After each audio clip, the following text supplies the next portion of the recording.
이제 사무엘하 말씀이 23장과 24장 두 장만 남겨놓고 있어요. 여러분 사무엘하 시작을 여러분 아십니까? 사무엘하 시작이 어떻게 시작됩니까? 사울 왕이 죽고 그렇죠? 이스라엘의 왕 초대 왕 사울 왕이 죽고 다윗이 유다 왕으로 세움을 받는 것으로 시작되죠.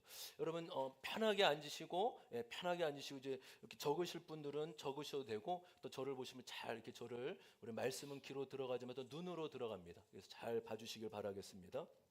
그러니까 사무엘하 시작은 사울 왕이 죽고 누가 왕이 되는 것으로 시작된다고요? 다윗이 왕이 되는 이야기로 사무엘하가 시작이 됩니다.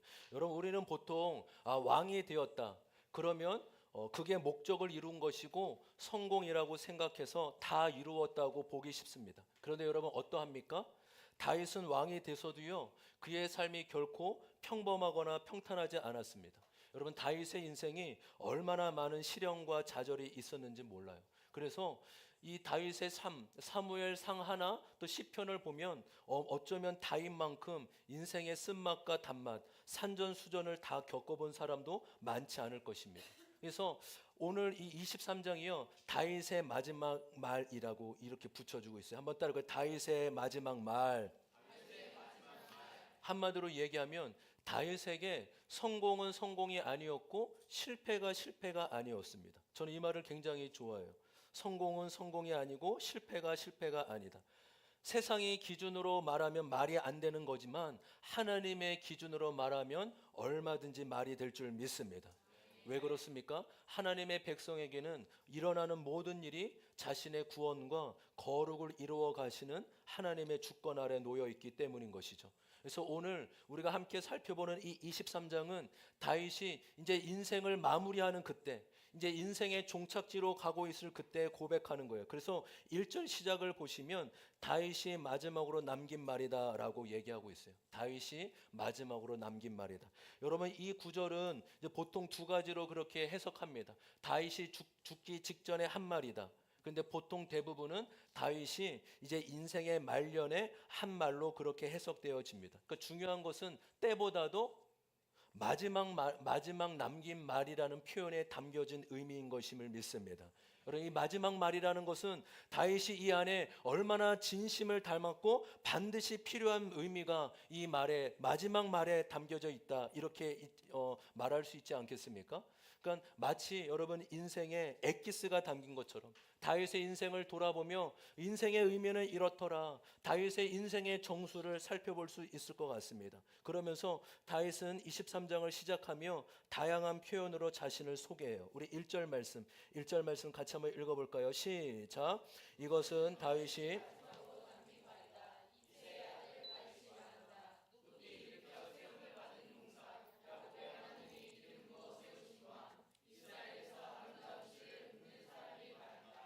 아멘. 여러분 1절을 먼저 보시면 다윗은 자신을 네 가지로 자신을 표현하고 소개하죠. 첫 번째가 무엇입니까? 이새의 아들. 두 번째는요. 높이 세워진 자. 높이 일으켜 세움을 받은 용사. 세 번째는요. 야곱의 하나님이 기름을 부어 세운 왕. 네 번째는요. 아름다운 시를 읊는 사람. 그렇죠? 이렇게 네 가지로 표현하고 있습니다. 먼저 첫 번째 하나하나 잠깐 살펴볼게요. 다음 화면 좀 넘겨주세요. 먼저 이새라는 표현은요 다윗이요 자신을 스스로 낮추는 표현이에요. 여러분 이 표현이 원래 어디서 나오는 표현인지 아세요? 사울이 다윗을 낮추고 폄하할 때, 그러니까 저 사람 시골떼기야, 야 저 사람 촌뛰기야 이렇게 폄하할 때 사용되는 그런 비꼬아 말할 때의 그 표현입니다. 그런데 지금 다윗이 자신을 그렇게 소개하고 있는 거예요. 여러분 사람은 보통 일반적으로 자신을 표현할 때 가장 힘있고 가장 내세울 만한 것을 수식어로 붙이지 않습니까? 그래서 각 사람의 명함을 보면 어디 대표, 어디 학교, 학력, 어떤 커리어 그렇게 가장 힘있고 가장 자신을 드러낼 만한 그렇죠? 대표, 단체장, 수장 이런 커리어를 잘 표현하지 않겠습니까? 그런데 지금 다윗은 자신의 가장 강한 부분, 자신의 가장 뛰어난 부분을 이야기하고 있지 않습니다. 바로 이새의 아들. 무엇을 말합니까? 명문 가문도 아니에요. 아주 지극히 평범하며 양을 치며 살아가는 그야말로 지극히 평범하고 촌사람에 지나지 않는 것입니다. 여러분, 다윗은 바로 이새의 아들로 자신을 소개하면서 자신의 낮아짐과 비천함을 이야기하고 있는 것입니다. 나는 원래 비천한 사람에 불과합니다. 나는 원래 뛰어난 사람도 아니고 잘난 사람도 아니고 지극히 양치는 사람에 불과했던 사람이었습니다라고 고백하고 있는 것입니다. 그러면서 자신이 왕이 된 것은 자신의 실력이나 능력 때문이 아니라 오직 하나님 때문이라고 인정하고 높이고 있는 것입니다. 두 번째로, 여러분, 다윗은 자신을 누구로 그렇게 소개하고 있습니까? 예, 따라해보고 고백해볼까요? 높이 일으켜 세움을 받은 용사. 여러분, 이 부분을 보시면 능동태가 아니라 수동태예요. 내 스스로 일으켜 세움을 받았다, 내가 왕의 자리에 올랐다라고 고백하는 것이 아니라 나는 높이 일으켜 세움을 받았다라고 그렇게 고백하고 있는 것입니다. 내가 용사가 된 것도, 내가 왕이 된 것도 오로지 하나님이 하신 일이며 베푸신 은혜로 말미암은 것임을 나타내고 있는 것입니다. 마치 사도 바울의 고백처럼 오직 나의 나 된 것은 하나님의 은혜로 된 것이라는 의미와 동일하다고 말씀드릴 수 있는 것입니다. 여러분, 다윗이 이렇게 자신을 낮게 하나님을 높이고 자신을 낮추는 것처럼 저와 여러분의 인생 가운데 하나님을 높이는 은혜가 있기를 소망합니다. 여러분, 세 번째, 다윗은 자신을 누구라고 그렇게 표현하고 있습니까? 그렇죠. 하나님이 기름을 부어주셨다.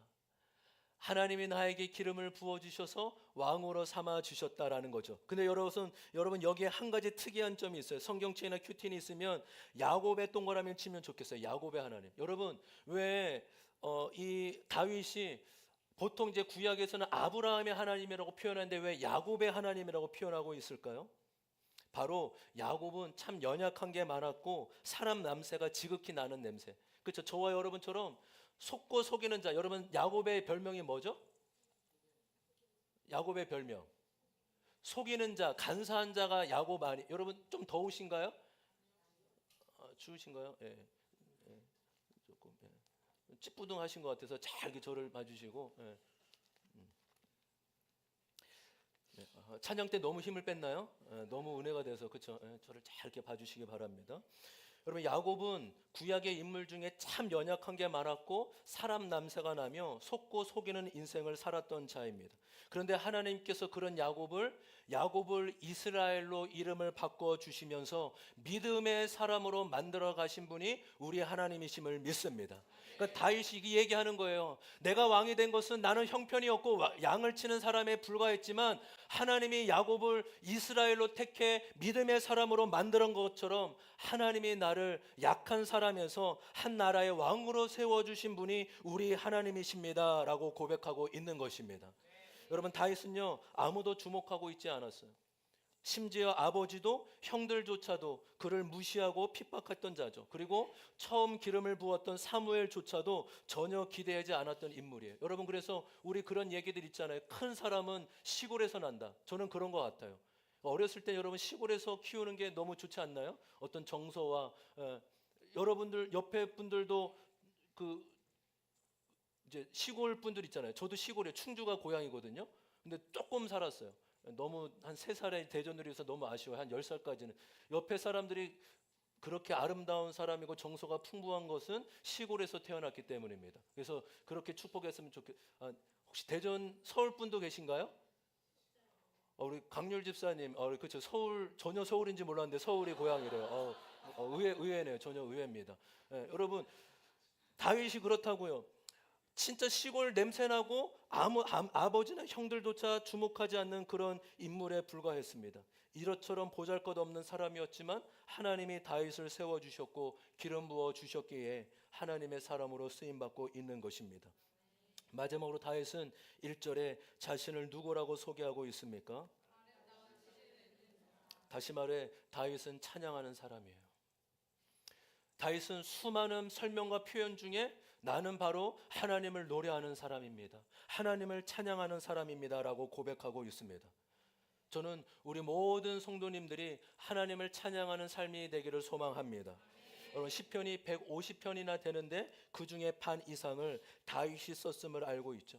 다윗이 왕으로 있을 때뿐만 아니라 사울에게 쫓김을 받았을 때, 또 압살롬에게, 자신의 아들 압살롬에게 배신을 당했을 때, 또 간음하고 범죄하였을 때, 다윗은 어떤 상황에서도 하나님 앞에 나아가려고 했던 자입니다.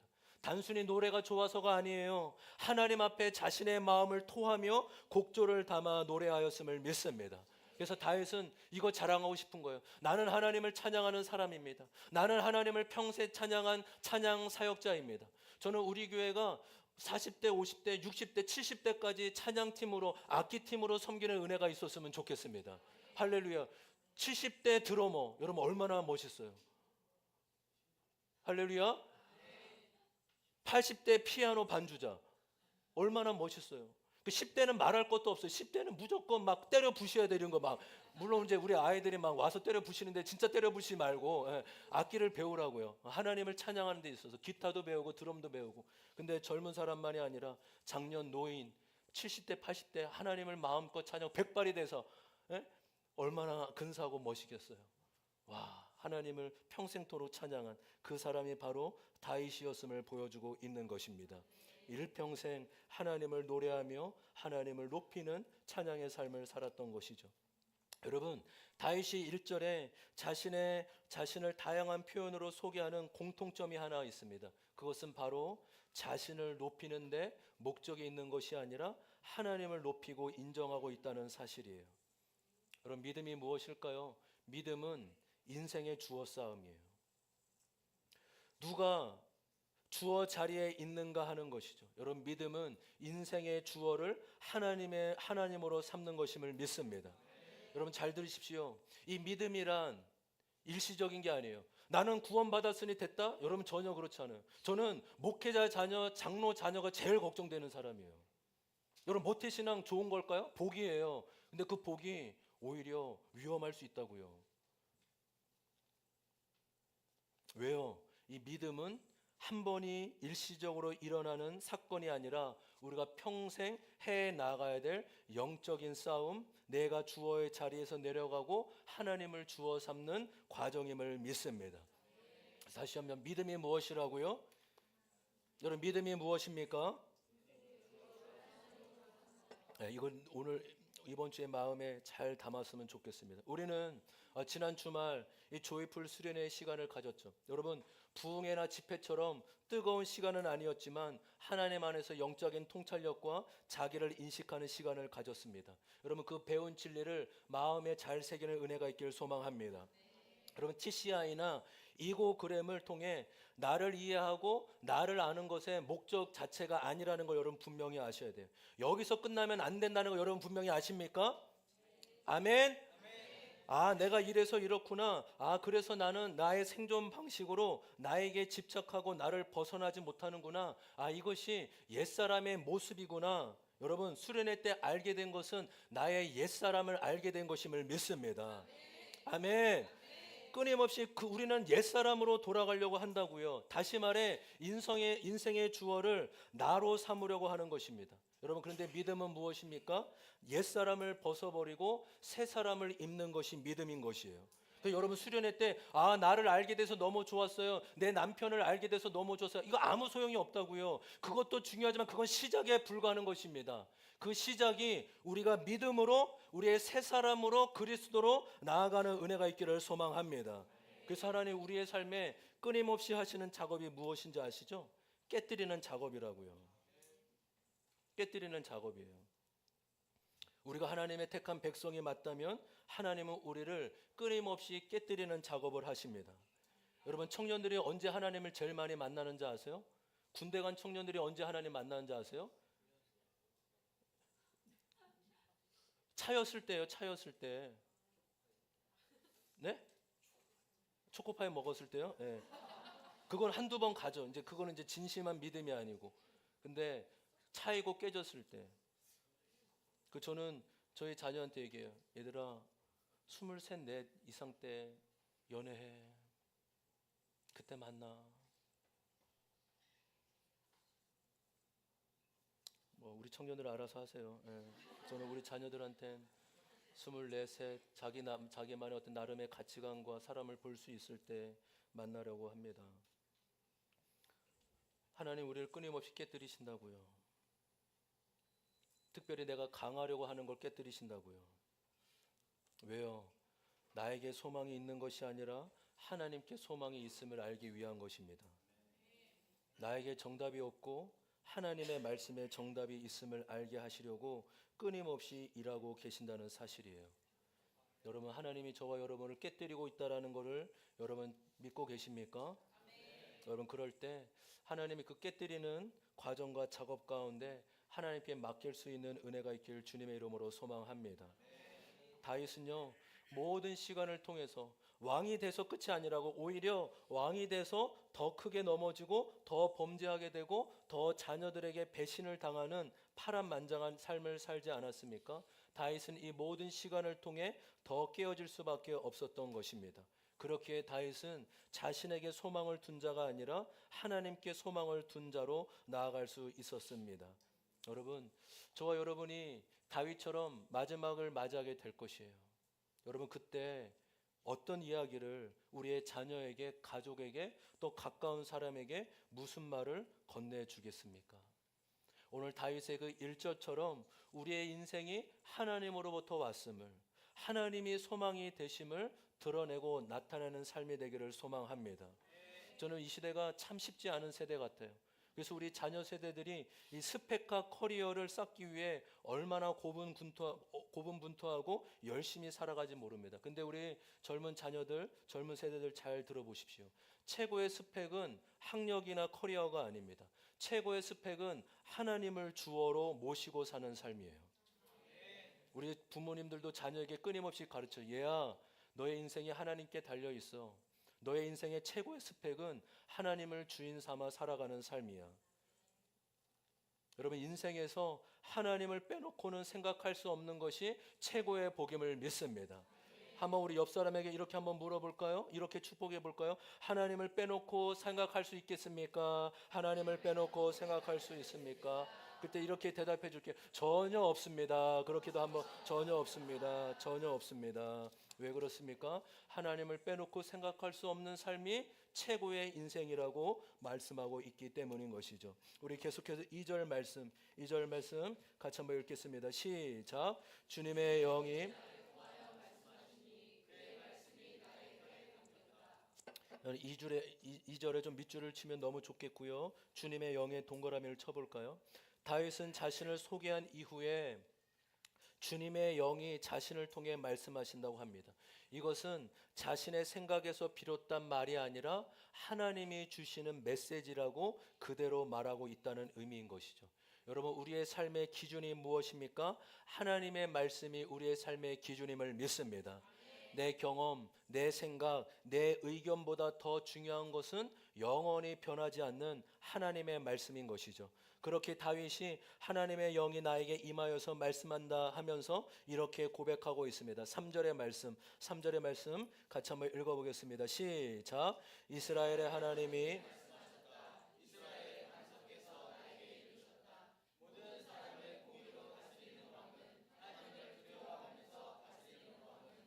여러분, 1절에 다윗이 마지막 말로 자신을 표현하고 고백했다면 3절에서 그러면 하나님은 다윗을 어떻게 보고 계시는가? 하나님이 다윗에 대한 평가가 무엇인가가 바로 3절에 나오는데 여러분 놀라워요. 보십시오.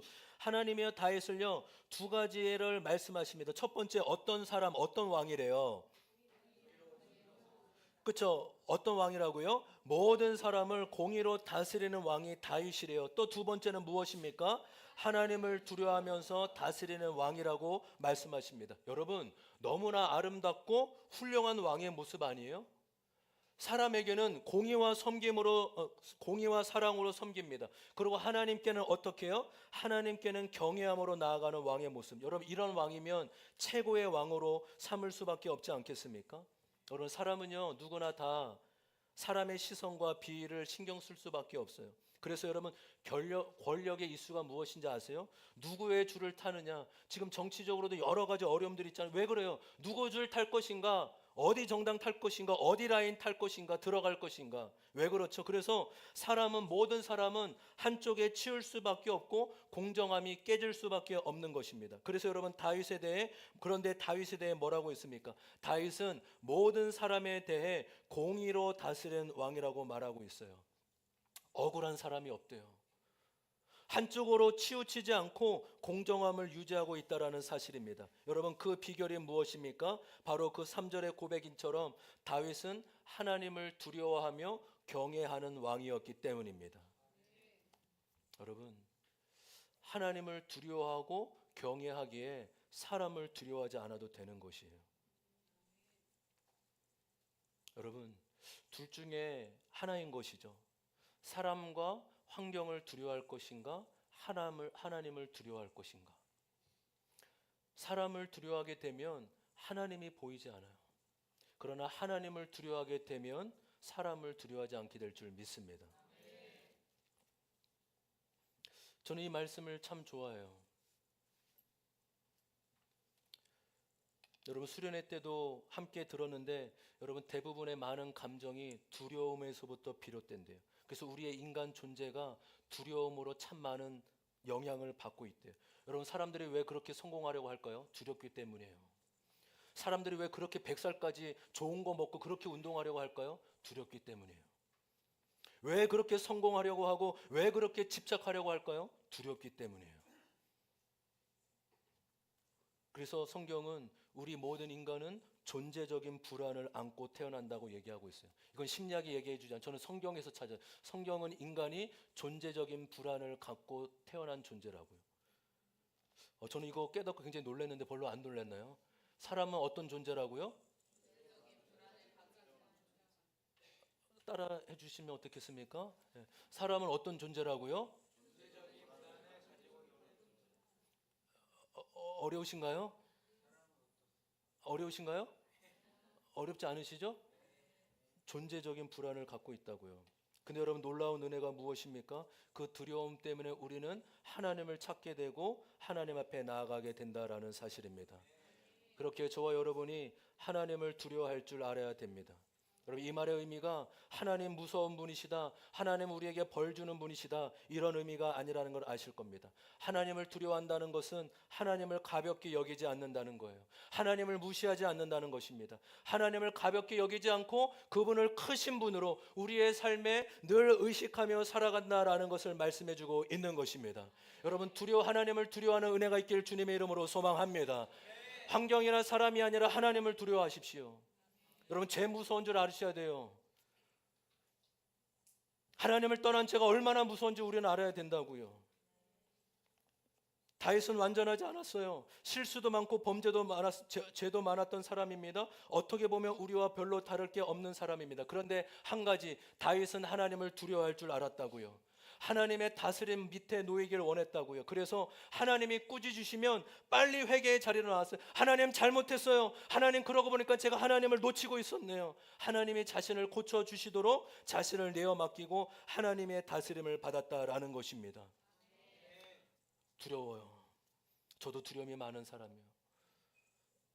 저는 이 자극 추구가 90인데 두려움이 회피 80이에요. 여러분, 이런 사람의 유형을 뭔지 아세요? 우왕좌왕하는 거예요. 하고는 싶은데 겁이 많고 두려워서 하지도 못하는 거예요. 갈등도 많고, 내면에 얼마나 갈등이 많겠어요. 하고는 싶은데 하면 두렵고 겁나고.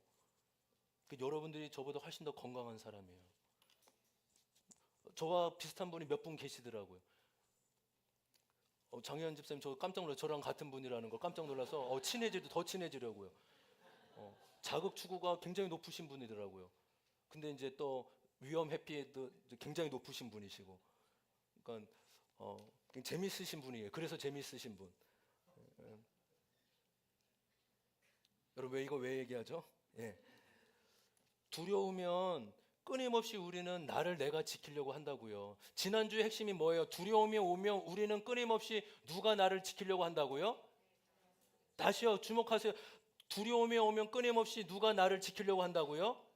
내가 나를 지키려고 한다고요. 두렵기 때문에 내가 나를 지키려고 하는 거예요. 그런데 여러분, 다윗의 고백을 보십시오. 두려울 때마다 다윗은 내가 자신을 지킨 게 아니라 하나님께 나아갔어요.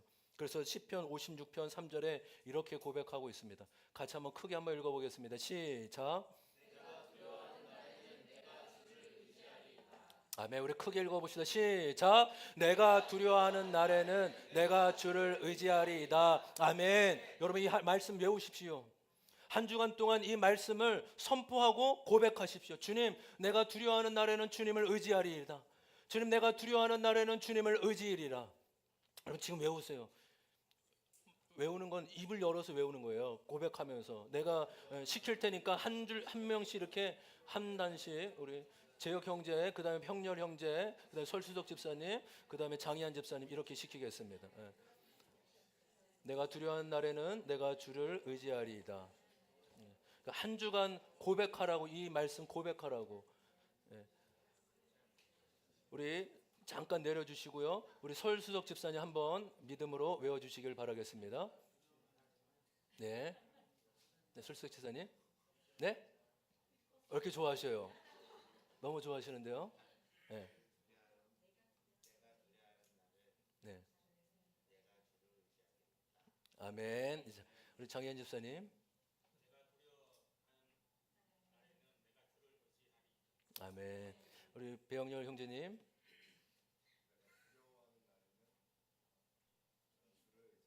네. 이재혁 형제님. 아멘. 우리 마지막으로 안영남 집사님. 네. 아멘. 한번 보여주실까요? 다시 한번 다 같이 한번 고백해 볼까요? 시작. 내가 두려워하는 날에는 내가 주를 의지하리이다. 아멘. 여러분 한 주간 이 고백을 수시로 반복하며 하나님께 고백했으면 좋겠어요. 우리의 옛사람의 특성은 두려움이 있으면 내가 나를 지키고 보호하려고 해요.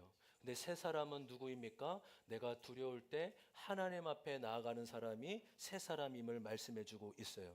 여러분 원래 이 시편 56편은 다윗이 자신을 죽이려는 사울을 피해 원수인 나라인 블레셋 가드로 도망갔습니다. 피해서 갔는데 거기 가드 왕에게 사로잡힌 거예요. 네가 다윗 아니냐? 네가 왜 다윗 아니냐? 자신의 정체가 거의 드러나 죽어는 뻔한 그때 다윗이 어떻게 했습니까?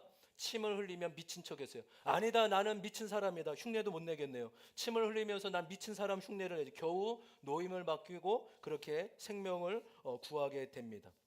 그때 지은 시가 바로 시편 56편이에요. 주님, 내가 이렇게 두려움이 있을 때 주님을 의지합니다. 주님께 나아갑니다. 주님께 소망을 둡니다.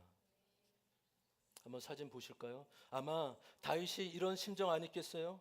다윗이 외롭고 두렵고 캄캄하고 어디로 가야 될지 몰랐을 것입니다. 아마 이 낭떠러지 앞에 늘 서 있는 심정 아니겠습니까? 주님, 제가 두렵습니다. 제가 외롭고 겁이 납니다. 제가 두려워 떱니다. 그때 다윗이 이렇게 고백하죠. 내가 한번 넘겨볼까요? 내가 두려워하는 날에는 내가 주를 의지하리이다.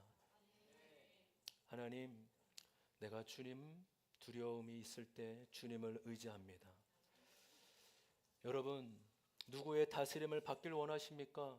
두려움의 다스림을 받길 원하시나요? 하나님의 다스림을 받길 원해요. 축구 국가대표 이재성 선수는 신실한 그리스도인으로 잘 알려져 있죠. 생존이 치열한 스포츠 선수이고 또 해외에서 오랫동안 홀로 외로운 싸움을 해나가는 상황입니다. 여러분, 그가 외로움과 두려움을 이겨나가며 선한 영향력을 끼치는 자로 살아가는 비결이 있습니다. 바로 하나님을 의지하고 그분의 다스림을, 하나님의 다스림을 받는 것이에요. 한번 넘겨보세요. 이번에 월드컵에 이분 이제 이세정 선수의 블로그가 있어요. 이분 월드컵이 있을 때 기록한 기도문이에요. 네, 넘겨주세요. 말씀을 통해 하나님을 의지하는 거예요. 경기에서 지던 이기던 이렇게 일기와 말씀 묵상을 적는 거예요.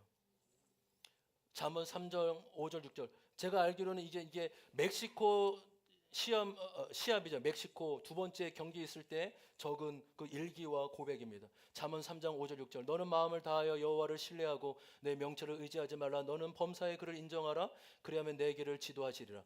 지난날과 오늘 그리고 앞으로도 내 삶을 이끄시는 분은 오직 여호와 하나님 한 분이심을 기억하고 어떠한 상황에서도 감사하자. 한 번 더 넘겨볼까요? 시편 147편 10절 11절. 여호와는 같이 한번 읽어볼까요? 시작. 여호와는 말의 힘이 세다 하여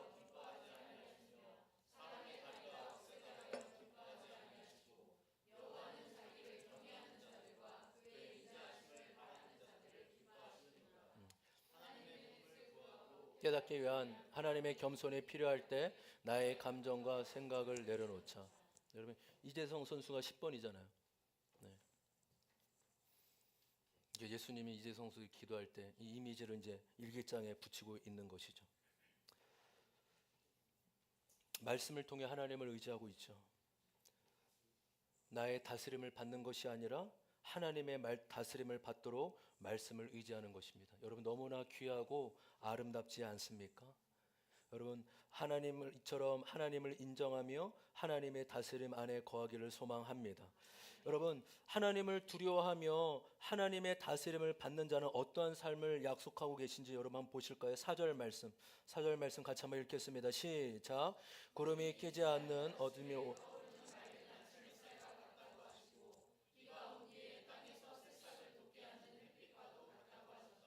4절 말씀에 동그라미나 밑줄 치면 너무 좋겠습니다. 하나님의 다스림을 받는 자, 하나님을 두려워하는 자에게 이러한 삶이 약속되고 있습니다. 바로 맑은 아침 햇살과 같다고 하십니다. 또 무엇이라고 약속하고 있죠? 새싹을 돋는 햇빛과 같다라고 하세요. 여러분 4절에 구름이라고 나왔는데 구름은 어두움과 억압을 의미하고 있어요. 그러니까 구름이 없는 아침은 어둠이 없는 맑고 깨끗한 상태를 의미하죠. 또 새싹을 돋게 하는 햇빛은 새로운 생명력을 의미하고 있는 것입니다. 여러분 정리하면 하나님을 경외하고 다스림을 받는 자는 절망 가운데서도 소망을 놓지 않게 된다라고 약속하고 있습니다. 하나님을 경외하는 자는 하나님의 소망이 넘치는 자로 살아가게 될 것이라고 말씀하고 있는 것이에요. 여러분 하나님의 사람은 누구입니까? 소망의 사람입니다. 여러분 다윗은 누구입니까? 소망을 노래하는 사람입니다. 현실이 아무리 어둡고 고난이 아무리 자신을 덮친다 하더라도 그럼에도 하나님의 소망을 노래하는 자가 바로 다윗이고 그리스도인임을 믿습니다. 여러분 소망을 노래한다. 너무나 근사하고 멋진 말 아니에요? 여러분 저와 여러분이 소망을 노래하는 자가 되기를 소망합니다. 여러분 이것은 하나님을 믿는 자에게만 가능한 표현 아니겠어요? 어떠한 상황에서도 소망을 노래하는 자, 어떠한 상황에서도 소망을 놓치지 않는 자, 이것은 오직 하나님을 믿는 자에게만 가능한 줄 믿습니다. 페이스북에 한 목사님이 목회 현장에서 일어난 일을 적었어요. 젊은 여자 성도님이신데 암을 판정받게 된 것입니다. 그래서 목사님이 신방을 가서 무슨 말을 전해야 될지 참으로 안타깝고 무거운 마음으로 신방을 갔대요. 이 상황에서 내가 어떻게 위로해 줄 수 있을까? 어떻게 소망을 전해 줄 수 있을까? 쉽지 않은 발걸음을 가게 된 것이죠. 그런데 그 여성도님이 목사님을 보고 이렇게 얘기했다는 거예요. 목사님, 믿는 자에게는 우연이 없다고 하는데 여기에 하나님의 뜻이 담겨져 있을 거예요. 하나님은 우리에게 절망이 아니라 소망을 주시는 분이시기에 제가 잘 감당할 수 있을 거예요. 하나님이 제가 감당할 수 있기 때문에 허락한 일이 아니겠어요.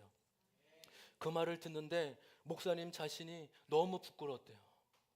야, 이렇게 나에게 믿음의 말, 자신의 삶의 믿음의 말로 하나님께 소망을 품고 있는데 믿음 없는 자신의 모습을 보면서 부끄러웠다고 그렇게 글을 적어 놓았습니다. 여러분 어쩌면 이거는 하나님을 믿는 자만이 보일 수 있는 참된 반응 아니겠습니까? 어떠한 상황에서도 소망을 노래하는 자. 여러분 저와 여러분이 계신 곳에서 소망을 노래하는 자가 되기를 소망합니다. 할렐루야. 여러분 회사에 가서 소망을 노래하십시오. 부정과 비판과 정죄를 노래하는 자가 아니라 여러분 속한 회사에서 소망을 노래하는 자가 되기를 소망합니다. 우리 친구들, 학생들 학교에 가면 소망을 노래하는 자가 되세요. 야, 쟤는 왠지 따뜻해. 저는 경민이하고 태민이가 그렇게 소망이 있는 친구예요. 태민이가 올해 기도 제목 여러분 뭔지 아세요? 10명 전도하기가 태민이 기도 제목이에요. 이제 6개월 만에 하나님이 10명을 보내줄 줄 믿습니다. 왜요? 소망을 노래하기 때문에 야, 쟤는 뭐가 그렇게 따뜻해? 왜 이렇게 밝고 긍정적이야? 아, 소망을 노래하는구나. 아, 알고 보니까 기쁨의 제자들 교회를 다니는구나. 옆에 아버지가 또 헤어 디자인이시구나. 예, 디자이너, 디자이너구나, 디자이너구나. 예. 야, 아빠가 소망에 넘치니 자녀도 소망에 넘치는구나. 여러분, 저와 여러분이 절망을 노래하는 자가 아니라 소망을 노래하는 자가 되기를 소망합니다. 사절이 그것을 약속한 거예요. 하나님을 경외하는 자, 하나님을 두려워하는 자는 절망 가운데서도 아침 햇살과 같고 햇빛을 새살을 돋게 하는 햇빛과 같다라고 말씀해주고 있는 것이죠. 우리 같이 적용 질문 같이 한번 읽어볼까요? 시작.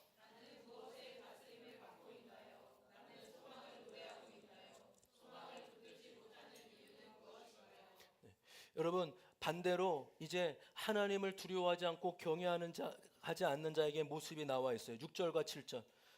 6절과 7절 같이 한번 읽어보겠습니다. 시작. 그러나 악한 사람은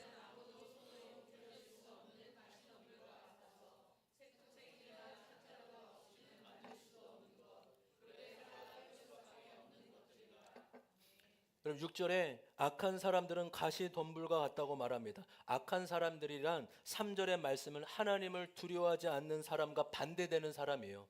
하나님을 두려워하는 사람과 반대되는 사람을 우리 6절에 악한 사람이라고 그렇게 표현하고 있는 것입니다. 이들은 가시나무 같아서 스스로 열매를 맺지 못할 뿐만 아니라 주변 다른 나무들도 열매 맺히도록 방해하는 존재입니다. 그런데 여러분 5절과 6절과 7절에 아주 이렇게 조금은 생소한 의미가 담겨져 있어요. 뭐냐면 6절에 보십시오. 이 가시덤불을 사람의 손으로 움켜 잡으면 질 수가 없대요. 다치게 되는 것이죠. 그래서 이 가시덤불을 어떻게 처리한다고 말씀하고 있죠. 7절에 보시면요. 쇠꼬챙이나 창자루가 필요하다고요. 그리고 이런 나무는 불태울 수밖에 없다라고 말하고 있습니다. 여러분, 이것은 무엇을 의미하고 있을까요? 하나님의 나라는 인간적인 방법으로 싸우고 대결해서 이기는 방식이 아니라는 것이에요. 인간의 방법 손으로 움켜잡고 내가 어떻게든 해결해 보겠다라는 것이 아니라 하나님의 방법, 하나님의 방식으로 싸워서 이겨야 된다라고 말씀해주고 있는 것입니다. 아멘. 여러분, 다윗의 나라에도 수많은 대적들과 공격들이 있지 않습니까? 블레셋 같은 외부의 적과 공격도 있었고 또 압살론의 방역과 같은 내부의 무선동 공격도 있었습니다. 그때 여러분, 다윗은 어떻게 해결하였나요? 정치적으로 풀었나요? 군사적으로 대동에서 반란을 진압했나요? 아니죠. 다윗은 하나님 앞에 나아가서 물어봤어요. 하나님 앞에 엎드려 하나님의 도우심을 구했음을 믿습니다. 그러면 하나님께서 그때에 맞게끔 역사하시고 그 가시나무들을 제거해 주셨어요. 그래서 사무엘상 17장 47절은 이렇게 고백하고 있죠. 같이 한번 읽어볼까요? 다 같이 읽겠습니다. 시작. 또 여호와의 구원하심이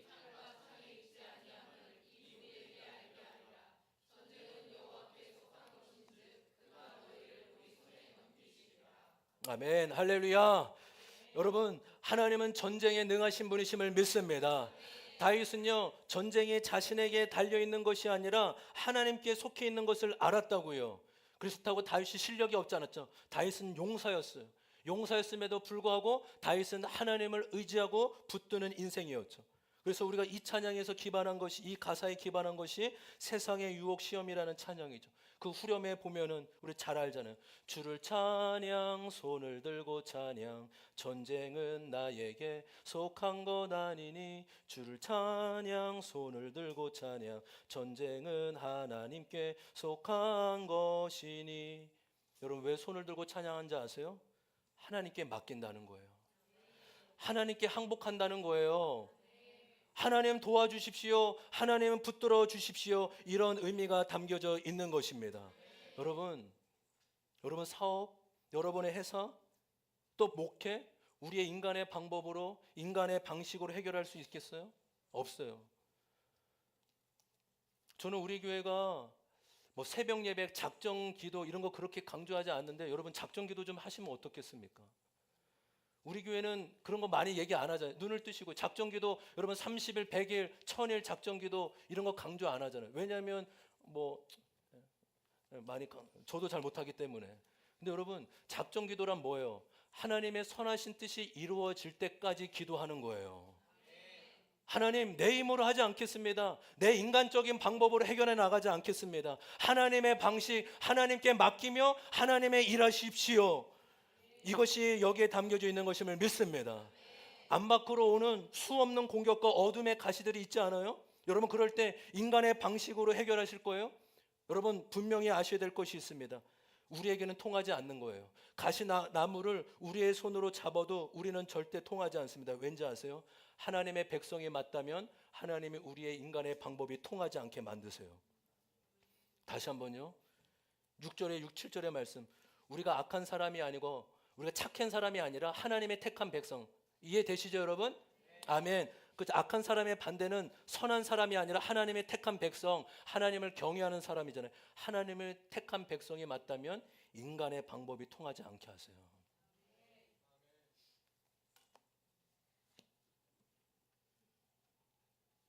다윗이 하나님 앞에 예배할 때 예배로 승리하는 저와 여러분 되길 소망합니다. 말씀과 기도로 승리하는 저와 여러분 되길 소망합니다. 문제가 해결되지 않습니까? 인내하라고 하면 인내하시지만 돌파해야 된다면 작정기도 하십시오. 금식기도 하십시오. 하나님, 내 힘으로 해결되지 않는데 금식하면 매달립니다. 주님의 선하신 뜻이 이루어지게 하여 주시옵소서. 내 손으로 만지면 가시덤불을 처리할 수 없지만 하나님이 불태우시면 하나님은 역사하시는 분이심을 믿습니다. 그 뜻을 이루는 하나님의 백성 저와 여러분 되기를 주님의 이름으로 소망합니다. 우리 마지막으로 5절 말씀이에요. 마지막으로 5절 말씀 다 함께 읽겠습니다. 시작. 진실로 나의 왕실이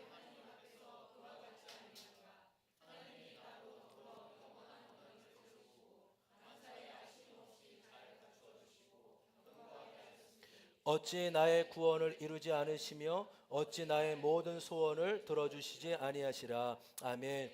여러분, 이 5절 말씀 다윗의 놀라운 고백이에요. 다윗이 다윗 될 수 있었던 것은 오직 하나님의 은혜라는 사실입니다. 다시 말해 하나님이 다윗과 맺은 영원한 언약 때문이에요. 다윗은 모든 왕 중에 최고의 왕으로 평가를 받습니다. 그러나 다윗도 우리와 같이 죄의 욕망으로 얼룩지고 망가진 모습이 있었죠. 그럼에도 하나님이 다윗을 긍휼히 여기시며 그의 구원과 삶을 5절의 말씀처럼 견고하게 하셨습니다. 그 이유는 하나님이 다윗과 맺은 영원한 언약 때문인 것입니다. 여러분, 하나님이 다윗과 언약을 맺을 뿐만 아니라 저와 여러분에게도 이 놀라운 언약을 맺어 주셨음을 믿습니다. 그래서 하나님의 백성을 다시 말해 언약 백성이라고 하는 거예요. 바로 그 언약, 영원한 언약은 주 예수 그리스도의 피로 저와 여러분을 하나님의 자녀 삼아 주신 놀라운 은혜를 베풀어 주신 줄 믿습니다. 그래서 이 언약이 성경에 참 많이 나오는데 어렵거든요. 근데 한마디로 언약이 나올 때마다 아, 그렇구나. 하나님께서 그의 아들 예수 그리스도를 통하여 우리와 언약을 맺고 자녀 삼아 주셨구나. 이렇게 받아들이면 더 은혜로 다가올 줄 믿습니다. 여러분, 예수 그리스도 안에 참된 구원과 생명과 소망이 있음을 믿습니다. 이 언약 안에 우리가 하나님의 자녀가 되었다라는 거예요. 여러분, 사단은 끊임없이 우리를 불안해하게 하고 정죄합니다. 그때마다 이 언약을 붙들으십시오. 아, 그렇구나. 하나님의 자녀가 된 것은 근거가 없는 것이 아니라, 잘 들으십시오. 근거가 없는 것이 아니라 언약의 근거 대신 예수 그리스도를 통해서 가능한 줄 믿습니다. 아, 그렇구나. 내가 하나님의 자녀라고 하는데 근거가 없는 것이 아니라 영원한 언약 예수 그리스도를 통해 하나님의 자녀가 된 것이구나. 예수님만이 우리의 참된 길이요 진리요 생명이심을 믿습니다. 여러분, 이 세상 어디에서 빛과 소망을 찾을 수 있겠어요?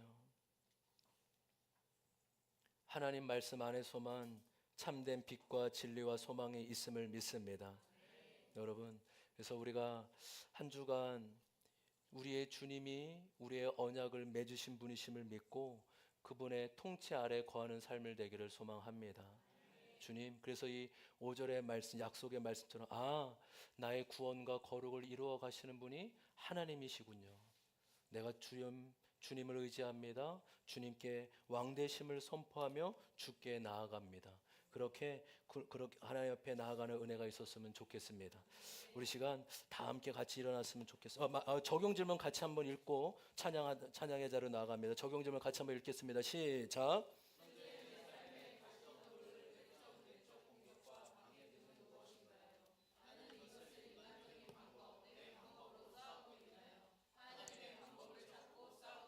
여러분 다 같이 일어납시다.